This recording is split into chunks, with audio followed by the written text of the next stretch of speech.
Hi everybody, thanks for stopping by and welcome to the Tea and Trails podcast, and thanks Phoenix Light for sponsoring this week's interview. The best design comes from the actual needs of users. Phoenix takes providing mobile lighting products with excellent performance as the goal, and born for harsh environments as its mission. Never forget why you started, and your mission can be accomplished. I wonder if sometimes these people who do these massive challenges forget why they actually started. Well, don't forget, patrons can enjoy 10%. See what I did there? What a pro I am. Don't forget, patrons can enjoy 10% off, and all you lovely listeners can get 5% off with the code TNT5. Yeah, pop over to www.phoenixlight.co.uk and use TNT5, or you need to head over to Patreon for the big whopping 10% off. We have got a treat in store for you guys. It's a little bit more Race Across Scotland chat, but with someone who was a successful Race Across Scotland finisher, Dave Moulding, who has, I loved his background, I love his journey into the race, and I love some of his stories of the race. If you're thinking about, am I ready to enter a 200 miler or a multi-day, I think Dave might be a little bit of inspiration to you that we're all ready, we just have got to believe in ourselves a little bit. So here is our chat with Dave. Enjoy.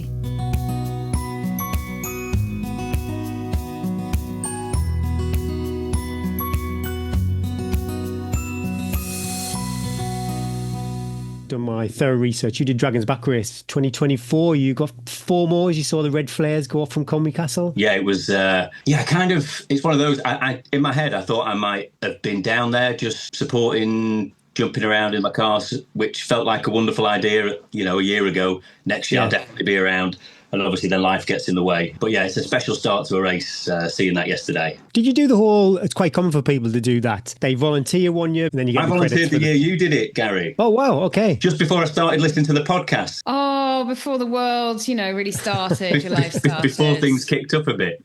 I've actually got a finish line picture of you, Gary, that I can send at some point that I took. Yeah. in your wallet, yeah. Yeah, sorry. It's just up there. Oh, Dave, I didn't realise that. We were blessed. I don't know what the weather was like for you, but I think I had 30 degrees every day when I did it, which is not the story for this year. No, not at all. But it did lure us into a false sense of security. We were like, camp life is amazing. It's like sunny all the time. You just sat around. And then you do the race yourself, and it's like, okay, all bold, like 2 days were like darkness, late, wet, that kind of stuff. I think that's where it makes a massive difference, especially for people who are volunteering and camp life. That sunshine elevated the mood, I think, of everybody that year when I did it. It was wonderful. Just like random, Shane putting on like a bit of a boat stop on one of the coming off one of the mountains, or ice lollies at the end. These extra little pick-me-ups. I'll never forget those Calippos. They were sensational. Yeah, the problem was you're fast, Gary. I promised them to nearly everybody on the route, and I'm not even sure there was enough to go around. But yeah, that's quite stressful. Oh, are you ready talking about Race Across Scotland? This could be quite PTSD triggering for you, this conversation. I can't wait. I'm all up for someone else's suffering, and it's not mine. Yeah. Dave's got professional setup. He looks like he should be on BBC News with all those books and everything. Exactly. I've also got no trousers on, so I could absolutely be on BBC. That's the late night podcast. We do that bit afterwards.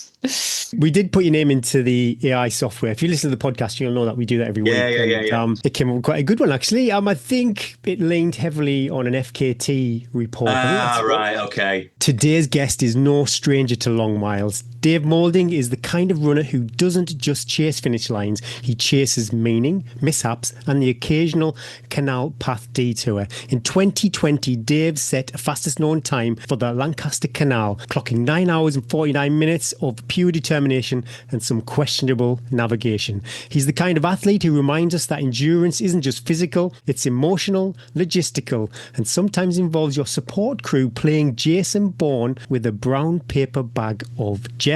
We're diving into the mindset behind the miles, the grit, and why running through farmers' fields with 20 gates and styles is just another Tuesday. So lace up, settle in, and get ready for a conversation with Dave Moulding. It's poor, this, Gary, what you started to do, because we can't match that sort of wording. And so the guest goes, oh my God. And then we start talking and they're like, oh. I see sometimes on Instagram, I can see an Instagram post where they've put in the bare bones of this conversation they want to put out. They rinse it through ChatGPT, and that is like, it is what it is. We do it every week, so I'm not going to complain about anyone.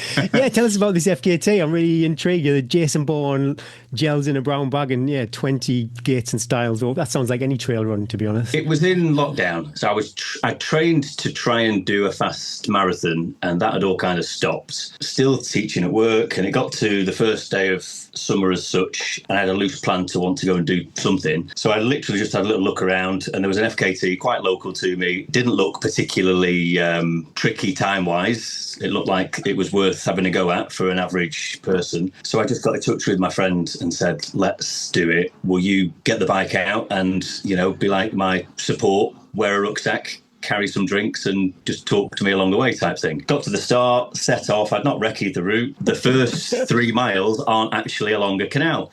They're through farmers' fields. First style helped Jo with her bike over there, big, heavy mountain bike. Did the same again in the next one. And then I said, I'm going to have to keep running because otherwise we're going to be behind time and stuff. That was it. I didn't see her for 20 odd miles and she had all my food and drink. She's still in the field. So I tried to ring her and got nothing. And I was like, right, I don't really know what I'm going to do. I know Lancaster's in about halfway through. So I thought, well, I'll just keep running. And if worst comes to worst, I'll get to Lancaster and I can maybe buy food, drink, whatever. As it turned out, like Rain Man, to solve the situation, rang her partner. He whizzed out of work, picked her up in a car, chucked the bike in the back, tracking me on Garmin, and just arrived in Lancaster as I did. And literally just handed a bag out, screeched over, bag out of the window, handed me all my gels and bottles, and then they just went. So it was like really surreal. And I'm like, now I'm on the canal path, pretty dehydrated, trying to eat. Bit sad and lonely. And lonely.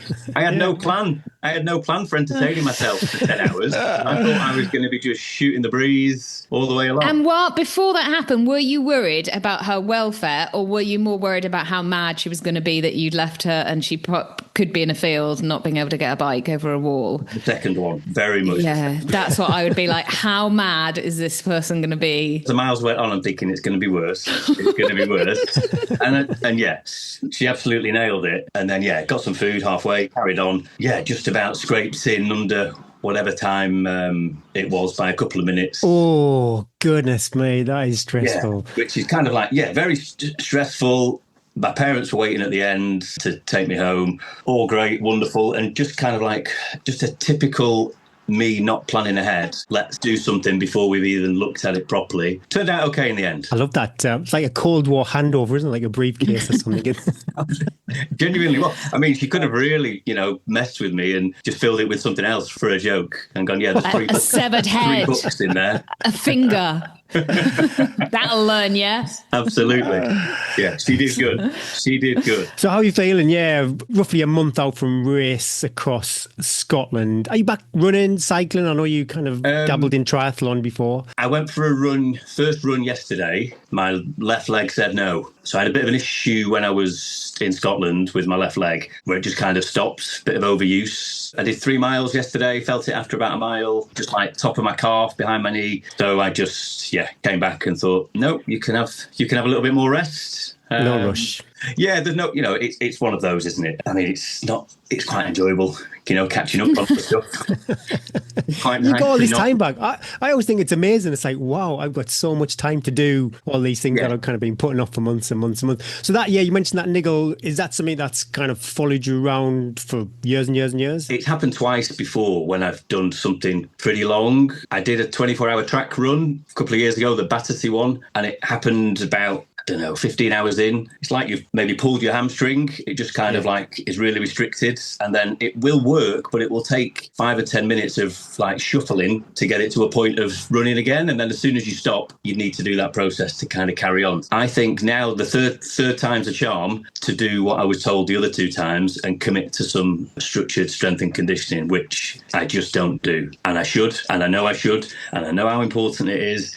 But but I just can't make it stick. See, I think there's various methods of strength and conditioning. I think I'd like to do a class, maybe where you go along and you see your mates. I think I could probably get into that, but just going down the gym and deadlifting, there's a bit too much friction. The friction is Gary is actually at the gym and he still won't deadlift because it's too much friction to get the trap bar off the wall and put the weights on. Literal friction. Physical effort is like, no, why I'm at the gym, I can't be bothered. I think my problem was I've done some stuff at the gym and leg wise. I've not done any single leg stuff, and obviously there's an issue. One leg is weaker than the other, and I've just kind of masked that by doing everything. Just smashing the foot press and going, this is amazing. I'm moving almost, that's like a cow's worth of weight. This is amazing. But really, it's just masking I the fact. see people doing that and I'm like, great, but it has absolutely zero Running. zero I know. effect It's when like, you're running. I know the stuff. I can't do the stuff. I'm totally with you of like, we just keep doing the same thing until something really bad happens. So maybe this is the winter when you work on that. Well, it is. Work it is. on that amazing calf. It's got to, I want one incredible calf on the left side now. Where you join us from, Dave, and what is the view from your window? You can't quite see the sea. I live on the coast in a town called Cleveleys, which is about 5 miles north of Blackpool, which I'm guessing everybody knows where Blackpool is. The view is, just down my road, quite quiet. And I'm about a third of a mile from the sea. Do you ever see Tyson and John Fury up and down the promenade? Not this one, they're a bit further up in Morecambe, I think, Morecambe, aren't they? Okay. But the promenade it's my go-to run, literally straight out my door. I'm there in 5 minutes. It's just easy. Don't think about traffic. You just switch off. Don't have to worry about rolling my ankle on a curb, any of that nonsense. Just easy miles, nice view. Some questionable views if you go out very early in the morning at weekends, but depending how far you go. But I never ever get tired of looking at the sea. I could just sit there. There's loads of times I'll be out with my wife, Lisa, and I just kind of visualise us being 20 years' time sitting there with a flask of tea just watching the sea, because we live literally the opposite side of the coast to you. I never ever get tired of that. Eddie's going to talk about all the race across Scotland dates, but I'm curious to know, race across Scotland, it's comfortably over 200 miles. So what does your running CV look like to get you on that start line? We mentioned about Dragon's Back race. I'm just curious. 200 miles. That's super scary. one of my friends who crewed me at Scotland, Joe. Is she Joe of Joe and the Bike? Same Joe. Oh, so I did meet her. So, okay, This is good. It's all coming together, And she still remained friends with me after all this. I went to support her at Lakeland 2019 or 18. And before that, I did Ironman stuff for like 5-6 years maybe as my main hobby. Early midlife crisis after having a child. I was like, I need to do something to get fit. Let's try Ironman. Got that Don Fink book and worked it out. And have you got the tattoo on your calf? No, because his calf's too small. It's a good job. My calf's not very good. And he was like, it's too small. They said no. They looked at my calf and said, sorry. Doesn't pass the test. So I did that for about 5 years, and Joe did a little bit of that as well, and that's how we met. I think I'd entered Bolton, maybe, I wasn't sure which race to enter, and that was just local to us, so it's like an easy one to do and train on the course. And I went out on the bike ride, and I just wasn't interested in hitting numbers. And then I came back and was like, I think I just want to do running. I messaged Joe and said, I think I might want to try a bit of the stuff that you've been doing. I think she'd done Lakeland 50 at the time. So I got my money back from Ironman UK and bought some running poles and a pack and entered a GB Ultra's 24-hour Windlatter event as my first ultra, and it was amazing. Take a big bag of food to the start type thing, and do laps of Windlatter Forest. I was going to say, because Windlatter is very compact. It was laps. It was a 10k loop pretty much. Oh my and you just do 10k loops for 24 hours. Absolutely loved it and was like, this is really cool. Running through the night, it being like super dark because it was in a forest, super quiet, meeting people. I can still remember like some of the conversations I had, and it's maybe 2019 now. And then I think Joe did Lakeland 100 that year, and I supported. Once you've been in Coniston for a weekend, seldom you walk away and not do one of the races. So I applied to do the 100. I hadn't done the 50, but I said, I've done this thing in Windlatter. Will that be all right? And he was like, yeah, should be okay. Put you in the ballot. Got in. And then COVID hit. So I had a year off, just did some running stuff, and then did Lakeland in 2021, the getting the band back together one. And I was like, this is definitely where I want to be. And just enjoyed doing the recce's for it, getting other friends into it, getting some friends from Run Club, which I'm a really poor attender at Run Club, but there's a few of us that do some of the ultra stuff. So we've kind of almost got our own. Run Club. There's always a breakaway run club. Yeah, the breakaway run club is where it's at. Lakeland that year, 2021. Then I did the track the next year. That's a big difference. What was the sort of like driving force between going from a lovely mountain 100 to... Yeah, and I love the outdoor stuff. Jo also was my crew at the track as well. She's done some yards, to be fair to her. I felt that I was probably stronger mentally than as an athlete as such. So as long as I can train and get fit enough, I think I wanted to test that by doing something which most people would probably think was a bit dull or uninspiring.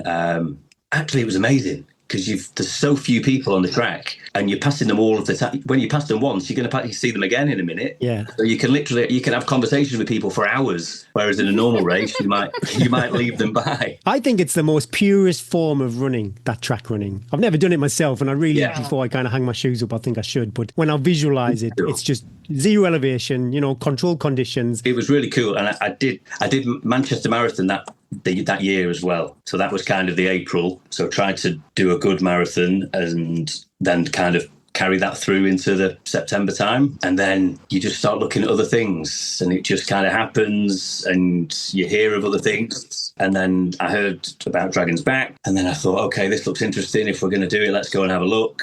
Yeah, volunteered, and then, did Dragon's Back, which was amazing. Loved everything about it. The time running up to it was amazing. So the 6 months before, doing recce's, meeting friends, 4 a.m. starts to get to a random Welsh town at 7 a.m. and stuff to run around for a couple of days and then go back to work on the Monday. That kind of stuff was amazing. Did you have friends doing it? Did you have a crew doing it with you then? Yeah, but they were new friends from Dragon's Back crew the year before. Oh, so okay. A couple of friends, Anna and Kathy, who we'd worked with. We then were like a little group, and we started doing recce's and things, and then we ran the race together. You can't plan that kind of stuff, can you, where you run with people? But it worked quite nicely that we would tag team and bump into each other during the week. So really cool. I think there's some good statistics about volunteering becoming kind of lifelong friends via the Dragon's Back. I think when you're in that little close-knit community, the camp life day after day after day, even the little WhatsApp group I'm in, I'm pretty sure most of them met via volunteering. I've got one last question before I pass you over to Eddie. If someone's thinking, what is this race across Scotland? We talked about it a few weeks ago with Eddie. Over 200 miles. What's the kind of elevation and what's the terrain? What's the flavour of the race? Quite rolling terrain. A couple of big lumps in the middle, and quite a few sustained ups, like your 3 or 4 percenters, but they might go on for an hour or so, or whatever it might be. Relatively okay underfoot, nothing too technical. A few wet bits that are wet no matter what. A little bit more road than I thought in parts, but I think any road feels like a lot of road, doesn't it? If you've got sore feet and you're so many days in. But I just like the idea of the one side to the other. We don't care how we get it done, but we need to get to the other side. And it looks like there's 12, 13, I suppose including the finishes, like say 13 stops. If you think of a race maybe like the Lakeland 100 where you've got I think 14 stops over 100 miles, so I'm visualising that's a hell of a lot of time on your own. And I think even early doors, Eddie, you said you're not really allowed much support up to maybe about the 50-mile mark. Is that correct? Yeah. I don't think there was anything, was there, Dave? I don't think we were allowed any crew. Until there was 2 checkpoints. Yeah. And then that lady outside her house at the end of her drive. Which was incredible. I was low on water, and I was like, still, I think there was about 7 miles or so to go, and just went round the corner and there were bodies lying everywhere already in. I think those things are so amazing when someone just is on the route and they decide to just throw on a full aid station just because they can. It was a proper aid station. Yeah. She had everything. Yeah, it's so cool. You've not done anything mega since Dragon's Back. Yeah, is that right? So was it always Race Across Scotland is my next thing? Where did you see it? Where did it come about that you were this is it? So Jo, who feels semi-famous now. Should we just, can you WhatsApp her? We'll just grab her onto this bring her in? call now. Yeah. Surprise! We're back. She probably definitely doesn't want to see any more of me this at the moment. She attempted it for the first time, I want to say 22. Did it on her own, solo, massive bag, loads of drop bags. Picked up an injury about 70 miles in. That was her experience that year. So she went back fully armed the year after. I was one of her crew, and a couple of other friends were her crew. We'd got cars and Airbnbs all over Scotland, and we were just flying around doing anything and everything we could. Being part of that bubble and seeing the same crew every time you stop for other runners that are running around the same time. I think I even got like post-race blues, and I wasn't even racing. I was just like helping out. It's rare you go to a race and then don't think about wanting to do it, and that was exactly the same. I went there, saw her do an amazing job and finish, and thought, yeah, I think that's next on my list. So what did it look like? You were sort of training going into it. What was your approach? You're a lecturer at Lancaster Uni, is that right? Yes. What do you lecture on? I teach sustainability and ethics, marketing and leadership. I started my new job yesterday. I've moved universities this summer. Oh, how does that feel? First day back at school, trying to find first your day of school for everybody. Where do you put your packed lunch? First day back at bring my packed lunch, all that kind of stuff. Hi guys. Does anyone here like running? I know. I don't really like running. No, but that's the opposite though, isn't it? You don't want to be that guy and just going in with a medal on saying, hey. That's what Gary would do. I don't think runners can help it. Literally, I don't think runners can help it. Flexing all the time. You sort of size people up though by their you see someone with a Hoka trainer on and you're like, we could be friends. We can be friends. See a Garmin. And then they go, oh no, it was someone else's. Damn it! Oh, don't get out of my face. Oh, so which university? You only did jump Cumbria. So you've gone to Cumbria. Lecturing on the same. Yeah, same stuff. But yeah, I was in Preston and I've moved to Cumbria. I am at the Lancaster campus though, so I'm not actually in the lakes. Okay. About 20 miles from here. In terms of training, I reflected mid-race, which is never great. And were those reflections, you should have done more, you lazy, good for nothing? And I get negative self-talk is, it happens, and I'm happy to shut it down, but it was pretty on the money with some of the things. So I was like, okay, accurate, but now might not be the time.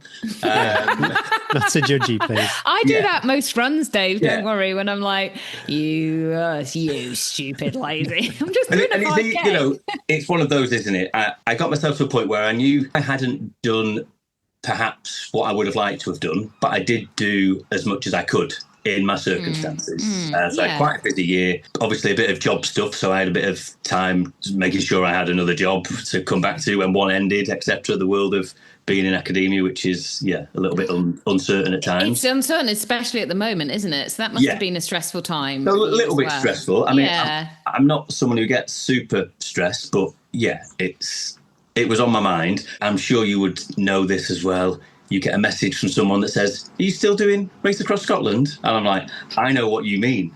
You mean you've not seen me running and you're now questioning whether everything's okay. So I was like, yeah, okay, I am. Yeah, I'll be there. And I think Mark Laithwaite, he might have said something in the past to people thinking about not doing Lakeland because they're not as fit as they want to be, they're not as trained as they want to be. And it's like, well, do you want a challenge or do you not? Or do you want to go in knowing you can absolutely finish this? Or is the jeopardy of you've done everything you can, get yourself to the start line and see, what you can kind of do? And as you know, from putting yourself in that hurt locker and seeing what it's like, yes, you need to be fit, but really you're only fit to get yourself to your crew. And then once you get past that, especially Race Across Scotland, you get past that checkpoint 3 and the race, you just mentally have got to be strong and to be able to keep moving forward. Yes, you need the experience of pack management and being out there, and you'd had that with the various things you do. You probably saw it with Joe as well. You've just got to really want to finish. And that's it. And I might have done the male thing of trying to calculate when I wanted to finish as opposed to when was accurate that I would finish. Okay. I had the same with many men I was running with on that first day of when they were like, yeah, I want to finish then. And I was like, woo, that is a spicy time you're telling me. So I had a little bit of that. I know your finish time, Dave. What was your goal time then? 80 hours, Tuesday afternoon. Okay. Yeah, okay. So I had a little, your little laminate cut-offs and things. And really, that, say, 80 hours or whatever it was, 78 hours with each checkpoint, that was just as more of a guide for the crew, really, to know where I'm going to be. And then after that, it just had cut-offs. And I can't remember when it was. It was maybe Sunday night or something. But Mel just said, well, you've messed that right up now, haven't you? You may as well ignore that. You're 10 hours behind. Oh. Do you know what? It was good to, it just made me stop thinking about it. And I wasn't really thinking about it too much. But in the back of your head, you go, well, maybe if I just do this, maybe if I just do that. So it was nice to just put it out of my head and go, do you know what? As should have been my first goal anyway. Let's work out how we're going to get from here to there and overcome whatever we need to and get it done. So talk us through it. How did it sort of pan out? How did that first? So we should say that we met each other because our mutual friend Mel was crewing you. And she said to me at Lakeland 100, I'm going to see you there, Eddie, because I'm crewing for my friend Dave. And so then we met, I think we met the night before in the morning, can't remember. Yeah. Braced. We basically feel like close friends now, Eddie. Pretty much. My picture's, right there next to Gary's. We sort of met, and then I saw Mel and Joe on various points on that first date. They look like having a little bit of a holiday sitting outside. The most fun. I'm a little bit jealous. I was a bit sad to leave them a couple of times when they're like, I could hear them. It's like, what's the gossip? What are you saying? What are you saying? Eddie, you need to keep on running. They had to look like they were having the most fun every time I came in. Talk us through how the race sort of it's really hard to talk point to point in these races because it all becomes a little bit of a blur. It does, yeah. How it sort of went maybe first day, second day, and how the feelings maybe changed throughout that time, because it was pretty good running that first 100 miles was but it was dangerous because people were running fast. Yeah, I think it was dangerous. And whether that brought on my leg thing, if I'd have just gone at a more moderate pace, might my leg thing not have happened, and maybe that would have meant for a more comfortable race as opposed to how it kind of turned out. So it started off fine. Didn't think I was going super quick, quite chilled, let everyone go off, met a few random people on the trail as you do. You think, I can't see my crew till fourth? So I was like, I've got to do the lap of Windermere before I get to anybody. It's a long way. It's a whole day, basically, isn't it? Yeah. And I was such a geek to start with. I was texting Mel and Joe after checkpoint 1, 3 jam sandwiches, 2 cups of Coke. I'm on it. And they were like, okay. That stopped after 2 checkpoints, by the way. As soon as I started seeing them, I was like, no, I'm not, nothing needs to happen now. Met a guy middle of the day and ended up staying with him until checkpoint 3. Decided I was going to run through the night on the first night. Was that always the plan, or was it you were just feeling good? I think that was always the plan, just because I think being excited about a race, a bit of adrenaline, you're eating all the thing, your sugar and everything else, I thought it might be difficult to sleep straight away. So there was also nowhere really to stop because you're actually doing the most isolated bit of the course in the night section. Even if you're fast, you're doing it at the start of the night, and if you're slower, you're doing it later on in the night. And so you can't sleep there. It's too exposed and wet. It made sense to just push on. And the guy I'd come into the aid station with, we kind of had a loose, if you're around in 10 minutes, whatever, but we weren't. And Mel just went, just go. I just did what I was told, basically, for the whole week. So they pushed me down the road and, through the night, and was all fine. And then it's amazing how quickly a night goes. You just get into your own thoughts and, one foot in front of the other, poles out. Next thing you know, it's morning time and you're like, oh, okay, this feels cool. And it wasn't until the next day in a big town in Sanka, really sunny, nice sunny afternoon. And that was the only time it didn't feel like I was in a race. I met a guy and we had a nice little, a little 3-hour section. And it was just, passing the time like we were out. It felt like, because there was no one else there, it felt like we were just out having a run. And then, it started to legs started to feel a little bit of something. It was like, right, okay, what are we going to do for the second night? And I think there was a section where between checkpoints, there was a lay-by about halfway through. So I did half of the highest point, the bit with the radar station, the golf ball. I did that between about maybe 8 and 10 or 7 and 10. Or you must have been like, I need sleep now. I was getting there, but I was just glad to do that a little bit in the light because it was really claggy, started to rain. And those bits, the race across Scotland, there is a lot of track and a lot of road, but then it goes off-road and then there's there's no path really for a national trail. It's like, well, I was just following my watch. If I hadn't had my watch line, it could have been like, it wasn't like, I've stepped off the path. There's the path that's really well worn. It's obviously not a particularly West Island Way. That's why I kept laughing at the not on West Island Way now, Dorothy. No, it's not. There was a couple of guys descending ahead of me, but they were going a little bit too quick. So I had to keep trying to catch them up on the ups so that I could keep sight of them for the downs, just to get off the hill as such. And then I jumped into the camper van at the side of the road for my first sleep. Spoke to Mel before, and she was like, 90 minutes. So 2 hours in total, 90 minutes sleep. And I was like, right, okay. So a dry robe, sleeping bag. I was like, am I allowed 5 minutes on my phone? I felt like a teenager. Can I have 5 minutes on my phone before bed? Did she say no? No, she was all right with it. I just kept, because you kind of want to process and unpick what's going on. You've not seen people for a day, and then they just said, go to bed. I get the impression you like human interaction. I do. And then Mel likes human interaction, so that must have been hard for her to go, stop talking. Go to bed. Go to bed. Yeah. But do you know what? I've not done the sleep through the night thing, and 90 minutes, what a dream. You wake up and it's like, okay, get your stuff on, and it was tipping it down, but I think I'd missed the worst of the rain. And then I went out and did a 5-hour section on my own through a forest, and you kind of feel as if you've had a full night's sleep, and then start trudging on again. My leg started doing its funky thing on that third day, and that's when I had a little bit of a wobble, where I sent a bit of a text into crew HQ and was like, guys, I can't really run. We're going to have to do some maths about, can I walk this in? Have I got enough time? Now, I was probably just being a little bit over the top, tired, emotional, all of that kind of stuff. And then I was like, right, okay, let's start working it out. What can I do? And I'm like, well, I can still hike up when it's uphill. If that's not making any difference, that's fine. I can still kind of fall downhill. That's kind of all right. Just can't do much on the flat except a bit of a weird shuffle. And it's like, well, that's kind of what everyone's doing anyway. All the fast guys have You gone. just summed it up. I kind of go up and kind of go down, and there's like a weird shuffly thing that I'm calling running. But if someone walked next to me now, they'd be walking faster. That's exactly it. So I was like, well, that's what I can do. So by the time I got to see Mel and Joe again, I think they kind of realised that I'd had a little bit of a mini crisis on my own. So I attempted to have and the first time I've done this as well, a little trail nap. But everywhere was wet. There was a bit of a road, and there was a bird watching little sanctuary on the side of the road. So I was like, brilliant. Just jumped next to that, pack off, used it as my pillow, hat on my face, set a timer for 15 minutes, and got 15 minutes sleep, and thought, wow, this is amazing.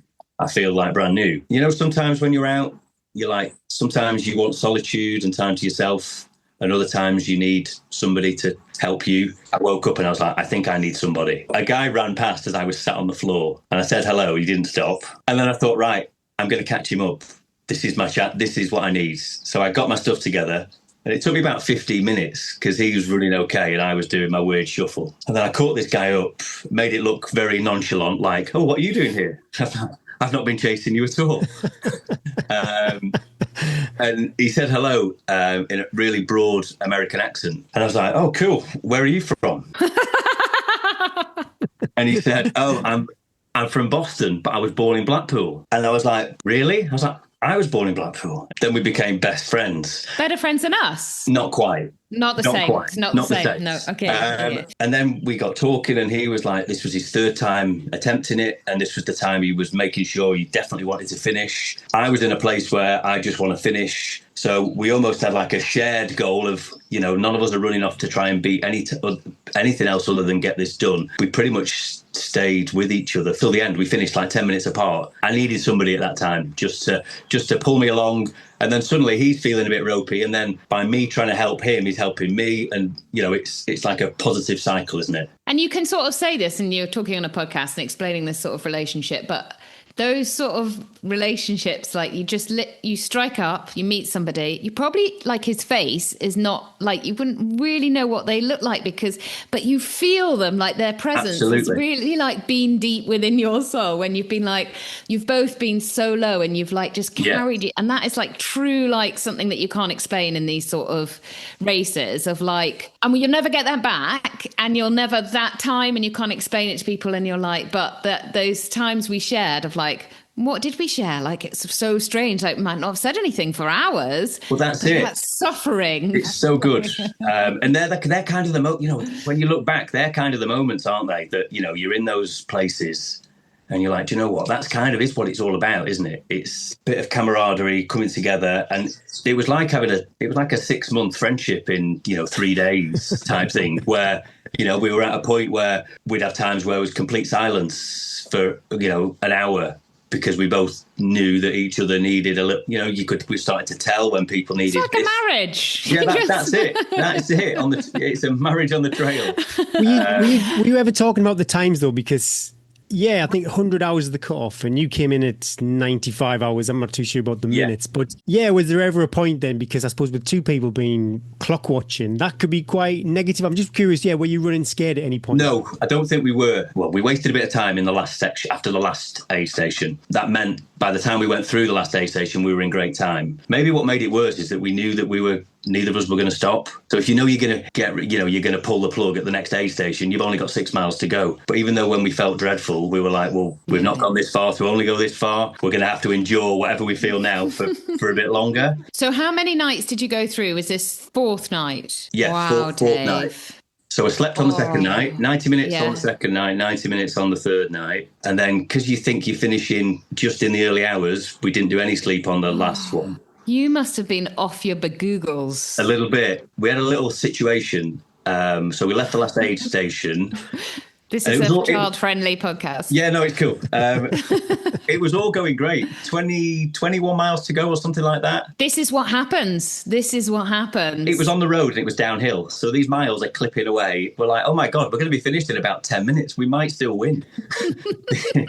We got to about 16 miles to go, and then it kicks up and you go through some fields and it's gone pitch black, within a couple of hours from having a nice sunset at an aid station to suddenly being pitch black in a field. A couple of head torches were ahead of us and they turned round and they said, would you give us a bit of a hand getting through this field? There's some cows or bulls and we can't get past. And I was like, yeah, sure, no problem. Like the worst person to be doing this. But I was like, oh, let's really? Get this finished. You're not a cow. You're not a cow. No more than anyone else, really. No. I don't know where I got this extra confidence from. So I'm bounding forward and then all of a sudden, headlight hits their lights and there's like 40 of them.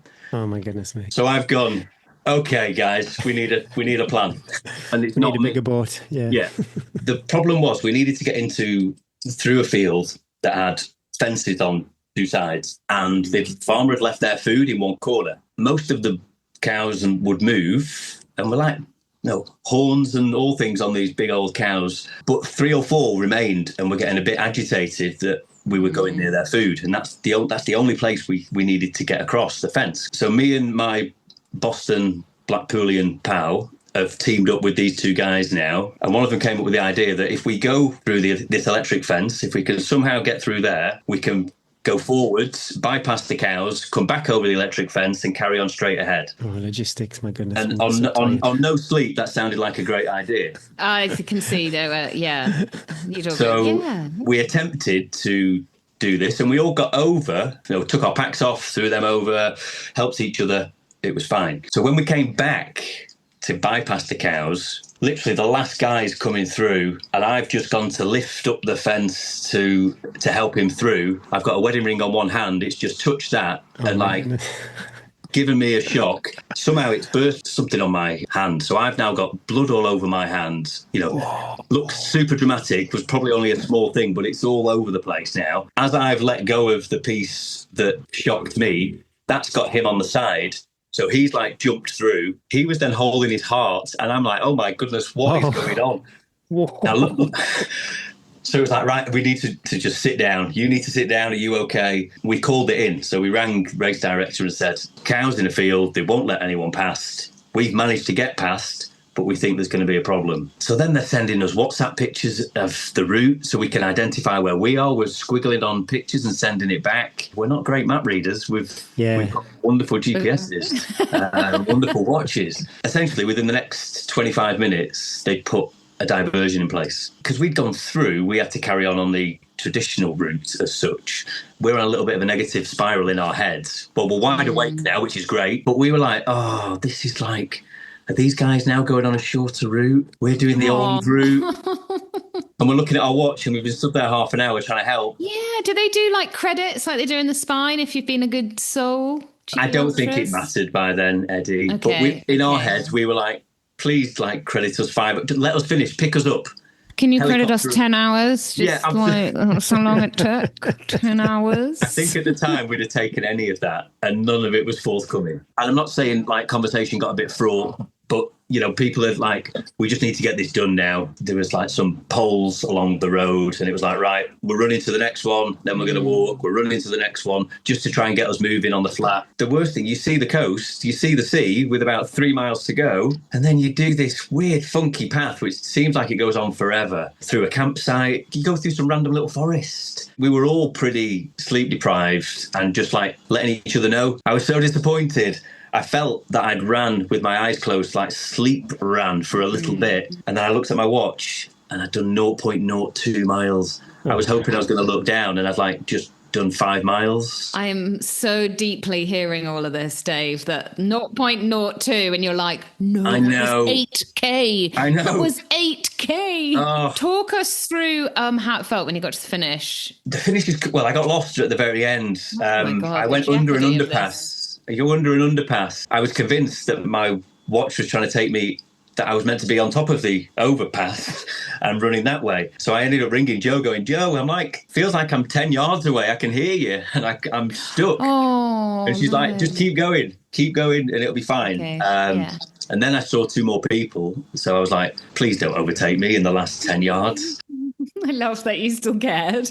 It's a weird feeling at the end, because you're relieved that you've finished and done what you set out to do, but you're almost sad because it's over, because you've been in your own little world, you know, what feels like an eternity. And it's like, yeah, it's great that this is done, but, you know, just having nothing to worry about apart from getting from A to B. I would have thought that emotion would have kicked in maybe 2 days later once the dust had settled. But it's interesting to hear that you're kind of thinking that on the finish line. I don't know if you've ever read or listened to Johnny Wilkinson on a couple of podcasts, and he's like, yeah, as soon as I kicked that winning goal, within like 15 seconds, I was like, okay, what's next? And it's not quite as extreme as that, but wow. Yeah, it kind of, obviously you're proud of what you've done, and there's lots of positives to take, lots of learnings as well of, you know, things that I definitely need to do better next time. Just an amazing week to have. What is your initial thoughts? Because I think people they'll listen to this because they want to hear the whole race across Scotland, not just the first 88 miles. They might as well be thinking about doing one of these massive long races, and like you, not going into it thinking of need to have a ton of experience. What were you thinking then, or thinking now, like,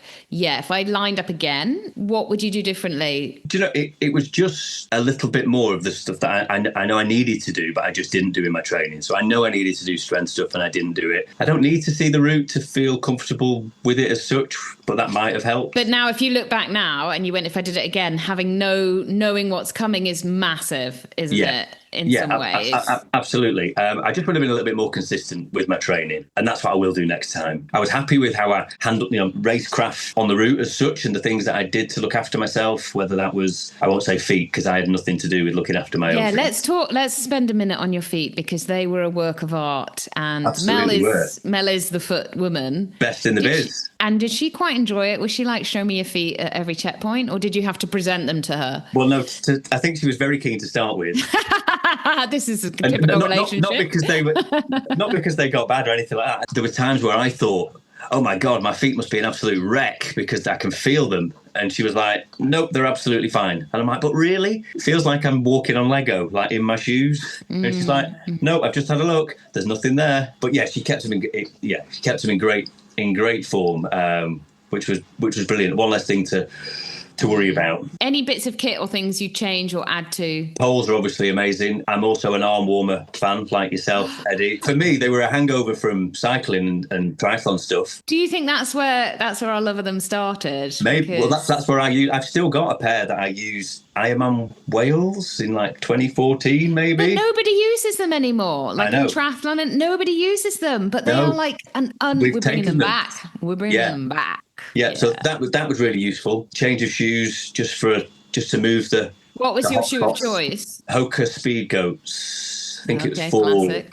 Speak up for. So much better than five. Did you size up as well? Did you take a bigger size for later on? I took 3 pairs in ascending order. I had a pair of clown shoes, Innovate clown shoes for the end. Did you put them on? No, I didn't need the Innovate ones, but I got them just in case. But yeah, they didn't. My feet didn't get too bad at all. But yeah, Hoka's were really cool. What was your head torch of choice? I was just going to say the same as Mel's, because obviously you should know what head torch Mel's got.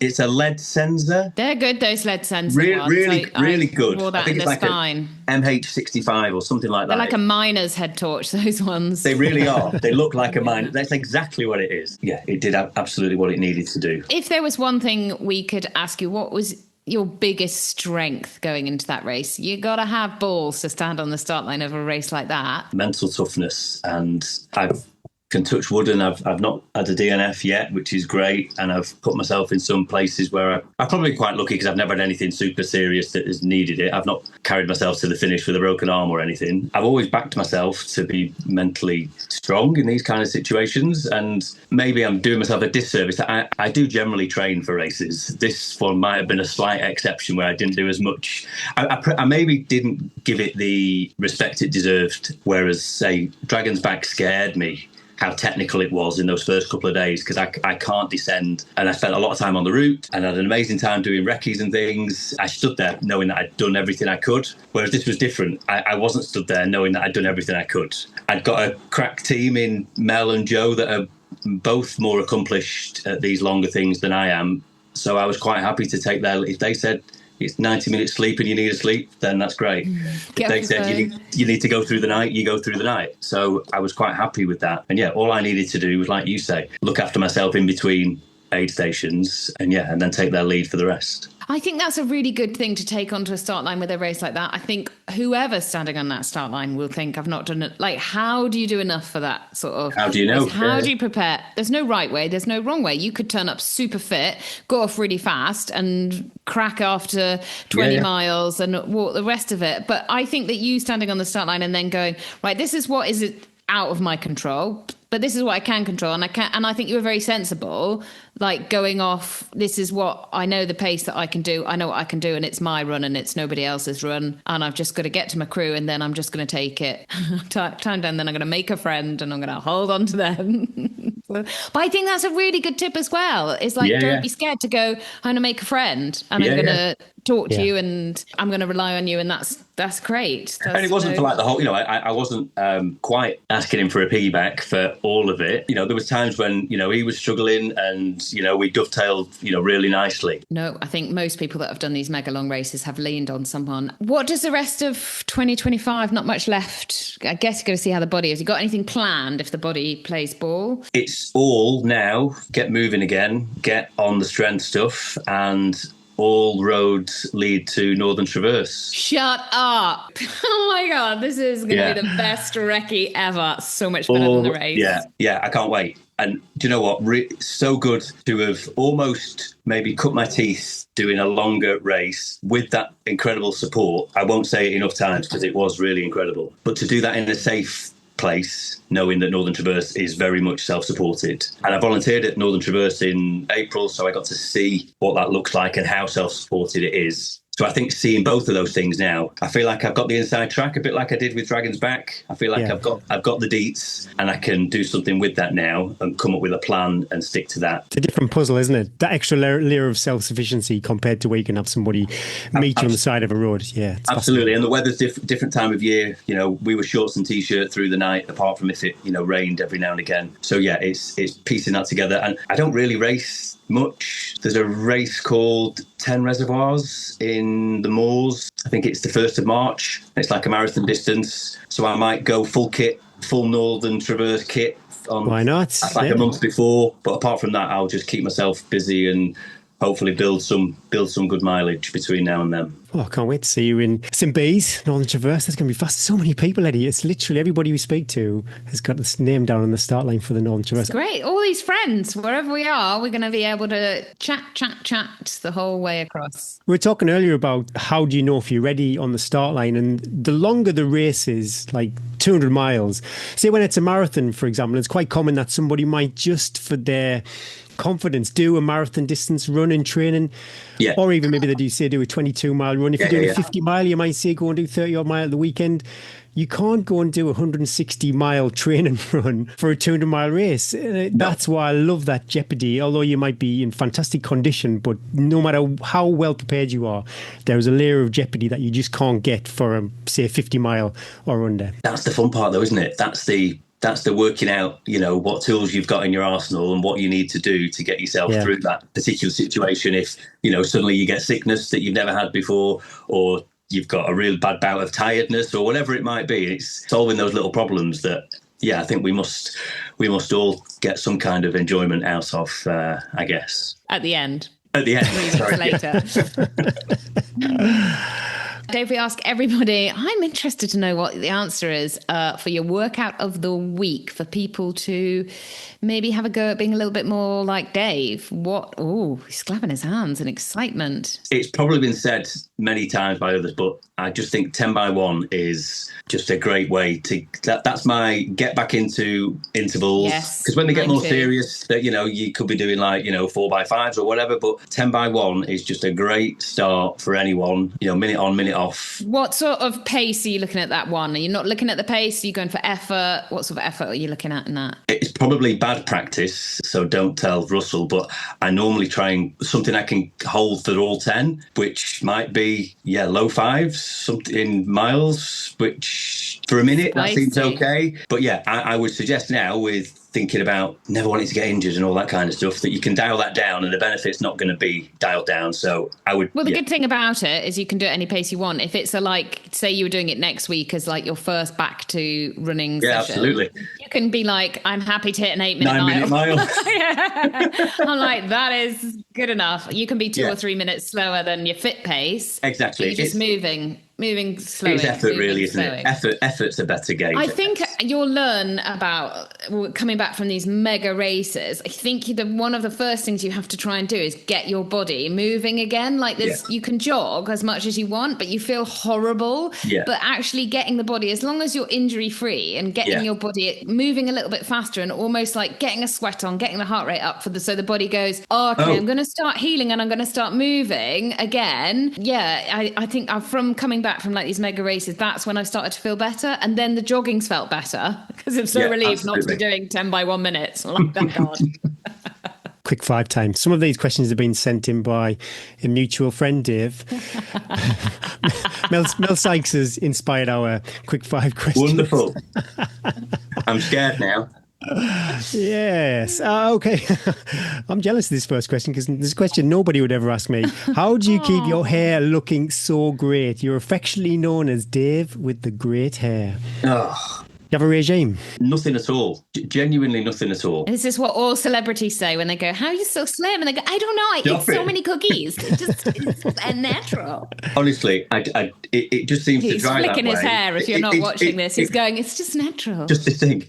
Honestly, it's just, it just kind of happens. And my kind of thinking is, because I'm getting a bit older and I'm thinking hair's going to start, maybe getting a bit less. So I'm just trying to keep as much of it as I can for as long as I can. Mel and Joe should know that I did absolutely zero, except wear a cap. Wear a cap and then take a cap off. It looks like you've been hiding it all. I'm not sure I'm buying any of this, Gary. There's definitely... But we go in his bathroom, there's... I was basic though. I use soap for everything, even for my hair. Would you have a shampoo and soap, or is everything just soap or shampoo? There we go. Shower gel for the hair as well, Gary. Top to toes.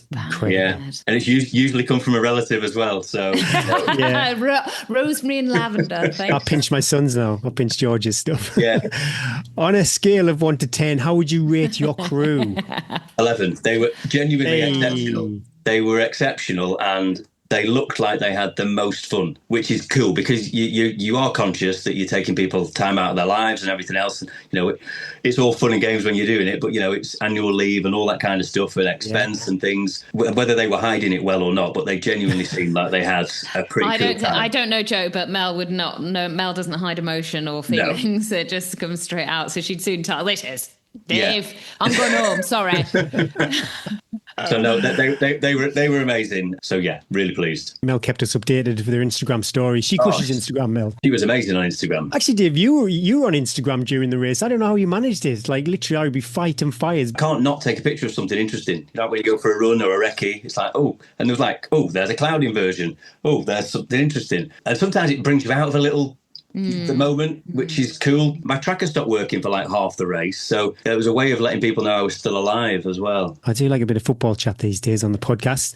Where do you think Man United are going to finish this season? Lucky if they're in the top half, I think. So bizarre being a football fan of, following Man United when years of having to, almost explain why you're a Man United fan, whereas now no one would want to be one. Well, now you still have to explain why, because they're so bad. For very different reasons. We have a couple of duvets, Man United, on the bed in our house, and some Tottenham and Liverpool. So they soaked with tears at the moment. Liverpool's doing well. Soaked. Yeah. There's some soak. There's some glory. We cover all bases, and that's the beauty of football, isn't it? Yeah. Someone had a big signing, but it wasn't Man United, was it? Liverpool. Liverpool. Yeah. Who's they signed? Some big cars. Isaac, some dude from Newcastle. Yeah. Is anyone worth that much money? Well, nobody. Well, my crew. Yeah, that would be a good quick fire question. If you were on the football transfer, how much money would you be worth? How much would £8.50. £5. I think hopefully, like maybe Bryn would pay £5 to transfer. Probably wouldn't. £3 Patreon. Like £3.50. Cup of tea. Cup of coffee. You'll get a discount code. Oh, now you're adding loads of stuff. No one will choose me. You've got loads to offer. What is your favourite biscuit? Right, that's a big question. But yeah, we haven't saved enough time, have we? Shoot. Right here, right now, I'd go for a Fox's Cream Crunch. That's a big move. That is a classy choice for you, Dave. Thank you. Deadline day move. Love it. That's expensive as well, because they're not what I bought them digestives that were like 86p, which these days is like pennies, isn't it? Yeah. Would you dunk it? Is it a dunker? Oh, absolutely. I'm dunking everything. Incredible. Did you have any biscuits on Race Across Scotland? Was that? I didn't have biscuits. Do you know they're not at checkpoints, and I wonder actually if a couple of biscuits and a cup of tea might sort out people while they, you get in and they're like, what do you want to eat? Yeah, and you're like, while I'm waiting, have a couple of digestives and this cup of tea, and it could be like, well, yeah. I could definitely dunk a chocolate digestive whilst waiting at an aid station for sure. But sometimes though, I think if you're in such a funk, I don't want to eat something that I really love outside of running in case then it connects a negative memory to it. Like I had macaroni cheese at checkpoint 3 and I'm not sure I can ever do that again now. It's ruined it. I had all the food, all the hot food. I had every one. This is why you're a champion, Dave, and I'm a total loser. I got mashed potatoes, beans, gravy, and cheese at one aid station. Oh my god, I'd eat that now, but at an aid station, that must have been the happiest I've been since I was 6. It just kept getting better. He said, would you like some mashed potatoes? And then he paused and went, with beans, maybe some gravy and cheese on top. And I was like, oh my god. I think I'd have spooned him if you. Yeah. I don't know what that means. But... Would you ever do another Ironman? I've got such a disdain for swimming now, Gary. After 5 years of trying to get better at it and not really getting too great. I think I would, but it would have to be one that I really wanted to do. So Norseman. I've applied a couple of times and didn't get in back in the day, and that's probably the one that I could endure a season or a year of swimming just to get that one. The only thing is I'd like a hot one. So I'm not that into riding my bike hypothermic. Like a Patagon man, that one, that looks that kind of thing. Yeah, Norseman, but can you take me to a hot country but where there's no wind? I don't want to cycle into a headwind, sidewind, anything. Yeah. What was the one that Jackie mentioned last week? Jackie Stretton. She went up some mountain, didn't she? Yeah, what did she do? I don't think it runs anymore. I think it was the one that finished going up Ben Nevis. It was a rat race one, wasn't it? Back in the day. Yeah. I could maybe do one as a team and then could just do the bits I liked. You could swim. I'll do the run. Dave, do the bike. Hey. I've got high hopes for this last question, Dave. I've looked at your Instagram stories. I've listened to some of the music. We've got Duran Duran, we've got Bon Jovi, and we've got Empire of the Sun. So it's a high bar over there on Instagram. But yeah, every week we share the podcast over on Instagram, and you get to choose the music that we put to our Instagram story. What's it going to be? This might not necessarily be to my musical taste, etc., but it was my earworm going into the race, and nearly every aid station or nearly every checkpoint I came in, I was singing Pink Pony Club. We are best friends. It would have to be that. I sang this too. I remember running and round that lock. I genuinely had it on near the lock. Yeah, it's just when something gets stuck in your head. Maybe it was the day before, week before. But yeah, every time I came in, yeah, I was just humming along to that. So that would be the one, I'm afraid. Are you a music listener, podcast listener in these big? Did you listen to quite a lot in the race? No, I spent 6 months curating a wonderful playlist for all the different moods that I felt I was going to go through, and listen to absolutely almost none of it. I put about 20 minutes of music on by the lock, and that was it. I thought the car park was about halfway along the lock, and it really isn't. It's right at the other end. That is such a good bit as well, that I would say, like, if you went back to do the race again and you knew that bit was coming, that would be like, put your music on, put your head down. You've got Absolutely. 20 miles. You're going to run. Absolutely. And it's going to feel forever, but you're going to, whereas I didn't know and you didn't know, like, how long this is, like forever. I live by this lock now. I think because I'd because I'd crewed Joe doing the race, I've convinced myself that I knew the route. All I knew was about 4 car parks. So I felt like I knew what was coming, and I knew absolutely nothing. So yeah, that's one of the downsides of not wrecking sometimes, I guess, isn't it? You get caught out with a big section like that. But yeah, all is good. Dave, what a joy it's had to have you on the podcast. It was Mel that said, you've got to talk to Dave. He's the best. And to be honest, I'll put my hands up and say, initially I was like, I can't talk about Race Across Scotland without weeping and crying. And then I reflected, didn't I, Gary? And I was like, if Mel is friends with this guy, he's got to be a good guy, because she's the top. We knew you would bring joy, and you've brought more than joy, and you've helped cure a little bit of my disappointment. That frown upside down. Yeah, you turn my frown, knowing that, like, these races, like me just reliving a little bit with you. Yeah, you've just made it sound so positive. And yeah, it was obviously the trauma of the cows and the trauma of 4 nights is huge, but also you've reminded me that, like, you can also do these things. There is joy in these races, what you've learned, and you don't need to be perfect going into them. And I think lots of people will take that on board as well, thinking, well, Eddie talks about doing all it, Eddie does all this training, but you don't need to be perfect. You just need to have a will of steel, be determined, and have a team around you that believe in supporting you. So thank you so much for sharing the joy of it, your journey. And here's to the Northern Traverse. Absolutely. Let's do it all again. I can't wait until I'm running along and I hear, hello, do you want to make a new friend? Another one on the bus. Can't wait. It's been fantastic, Dave. Thanks for your time today. No, it's been really cool. Thank you so much. Cheers. Bye.